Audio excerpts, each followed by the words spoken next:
जय पशुपतिनाथ।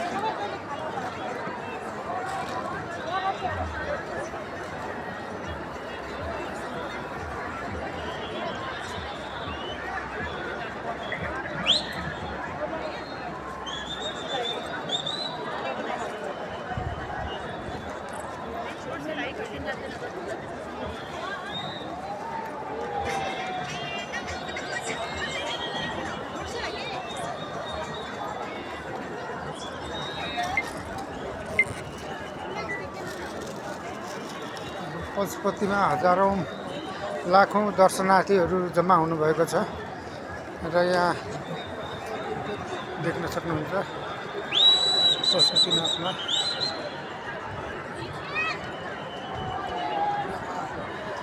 कहीँ खुट्टो हाल्ने ठाउँ छैन, जाने ठाउँ छैन, सबै प्याक छ।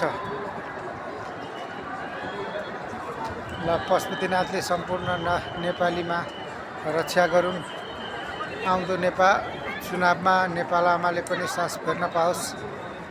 शिवरात्रि महाशिवरात्रिको सम्पूर्ण नेपालीमा शुभकामना छ र सम्पूर्ण देश विदेशमा रहनुभएका दाजुभाइ दिदीबहिनीहरू सबैलाई सम्झना र शुभकामना सहित याद गर्दछु।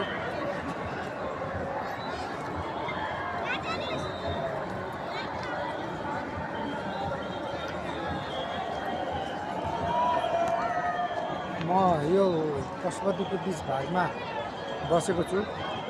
यति भिड छ, लाखौंको सङ्ख्यामा छ। यो बाहिर आसपासमा कहीँ आउने जाने ठाउँ छैन। म अलिकति चलाखियाइ गरेर भित्र पसेको छु, नभए बाहिरैबाट रोड हाइवेबाटै भित्र पस्नलाई गाह्रो छ। मैले चाहिँ अलिकति चलाखियाइ गरेँ। अब त्यस चलाखियाइको आधारमा म यहाँ भित्र आउन सफल भएको छु, नभए पस्नलाई गाह्रो छ। अहिले बिहानदेखि आउनुभएको दर्शनार्थीहरू भिड हुनुहुन्छ, त्यसैले पस्नलाई गाह्रो छ र लाखौंको सङ्ख्यामा हुन्छ।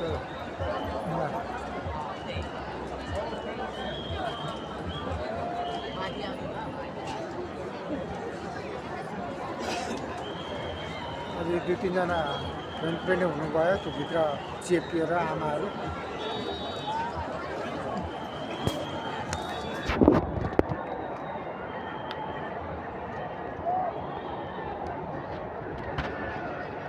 सम्पूर्णको रक्षा होस्, सबैलाई शुभ होस्, पशुपतिनाथले सबैको सद्बुद्धि पलाओस् भन्दै सम्पूर्णलाई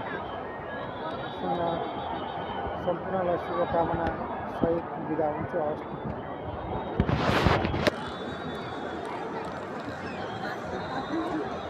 बाई।